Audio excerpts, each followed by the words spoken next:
It's 7 a.m. on a Sunday, bloody cold Sunday. I'm half blind, in a wetsuit, on a ship with about 2,000 other people, and from what I can tell, all look much fitter than me. One by one, they dive into the icy, shark-infested waters of the Pacific Ocean. I step outside, ready to make that same jump, but it's so windy, and it's like 15 degrees outside, or 10, I don't know, it feels like maybe 5. My heart is racing faster than the speed of that wind. But it's okay. But by 7:15, I jump. Well, more like I drop myself into the water and hyperventilate for about 5 minutes. When I finally find my bearings, I do this messy combo of freestyle and breaststroke. I do have experience swimming in salty waters, I promise, but we're talking about warm Mediterranean Sea and like, not this shit. Is this a dream? Am I asleep? Is this some kind of twisted nightmare? Nope. It's simply the first part of the most insane sports competition I've ever participated in. The Escape from Alcatraz triathlon in San Francisco. Why am I doing this? It's all Linda's fault. It was her idea to put her name in the random draw. She was supposed to be here with me, but no, she had to go and get pregnant and use that as an excuse not to train with me. Back in 2021, we participated together, actually, in our first sprint triathlon. For those who might not know, a sprint triathlon is often referred to as a half triathlon. It includes a 750-meter swim, no problem, 20K bike ride, easy, and a 5-kilometer run, yikes. At that time, I had never done distances like that. But most people told me not to worry, as, we could always walk it if it's too much, if we're too tired, no big deal. So even though I probably did walk about half of that 5K, a small fire sort of lit inside me. Now, the next part of this challenge is a 30-kilometer bike ride in a bicycle I rented only 2 days earlier. 30K for me here is nothing. I do it all the time. But put it with the insane ups and downs of San Francisco, and it's just like nearly impossible. And of all the training that I did this year, uphill biking was not one of them, unfortunately. So, yeah, but you know what? It's fine. I keep telling myself, I got this. I have a strong mind. I have great endurance. And I keep envisioning these proud conversations I'll have with my friends and my family and my awesome coworkers. But when I get just about past halfway, this like tiny hunger monster starts creeping up inside me, and my butt is really starting to hurt. A million things they tell you to pack, but a gel seat? Not one of them. So the next time I see yet another hill, I just get off the damn bike and I start walking up pathetically, yeah. And I'm starting to feel like I really shouldn't be here. Like, why do I think I can pull this off? It's all my mother's fault. She made me believe I could achieve anything I wanted to. I suppose she got that from her parents. In fact, both my grandparents were ranked tennis players in Czechoslovakia. In the 1950s and 60s, they competed in important tennis tournaments across the Eastern Bloc.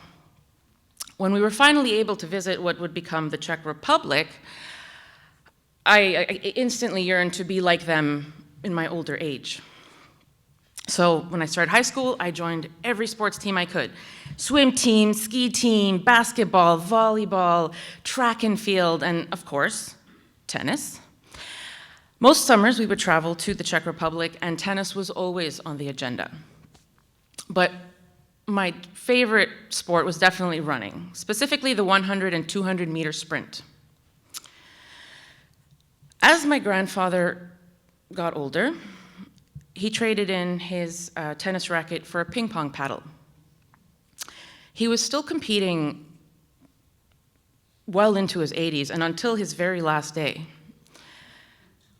On that day, he was in a table tennis tournament and had just beaten someone like 20 years younger than him. So he sat down to enjoy one of his beloved Pilsners. But he never did finish that beer.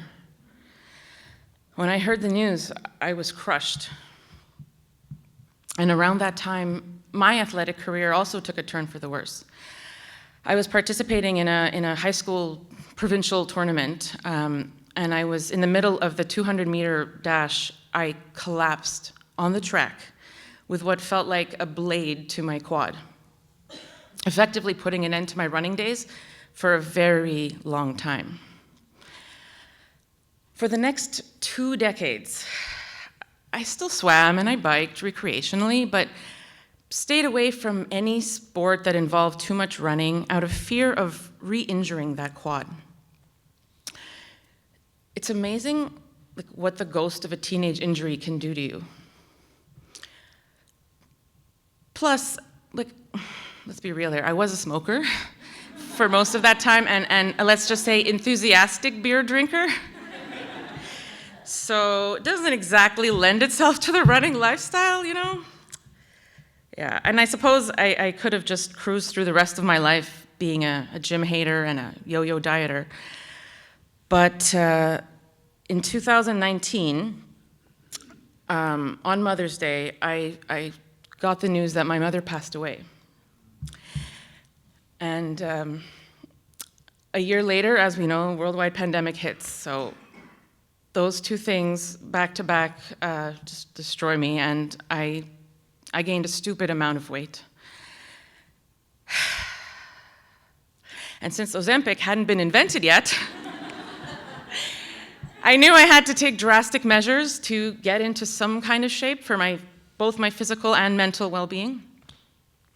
So I joined this online fitness group for women who were also, I guess, tired of being inactive and indoors all the time. It was 2020 after all. It was going well, I guess. And then one of these women in the group who I'd never met, she just one day asked the group of strange women, would anyone like to join me in a sprint triathlon? Not knowing at all what that included, I just said yes. I knew it. That's what I need to do. That's what's going to save me.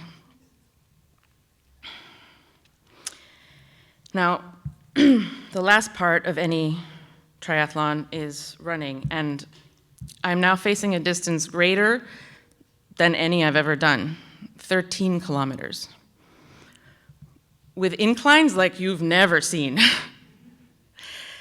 I only started running again seriously this year, so and as a former smoker, I have pretty low expectations for myself.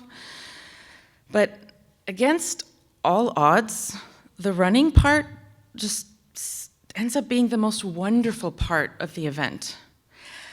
I am so grateful to be free of that wretched bike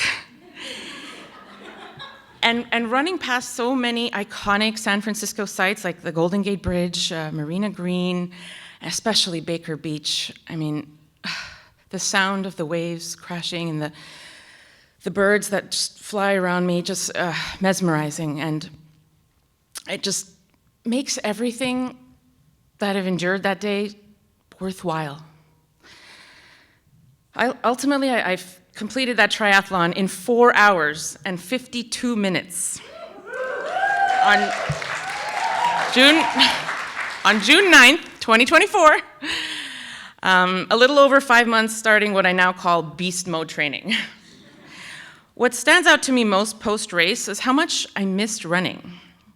I still bike and I swim, almost every week, but more importantly is I run now for pleasure. And even though my mother wasn't there to see me train or do this event, somehow it felt like for every flap of every bird's wing that day on that beach, it just really felt like her clapping or cheering me on from above. Thank you, Mom.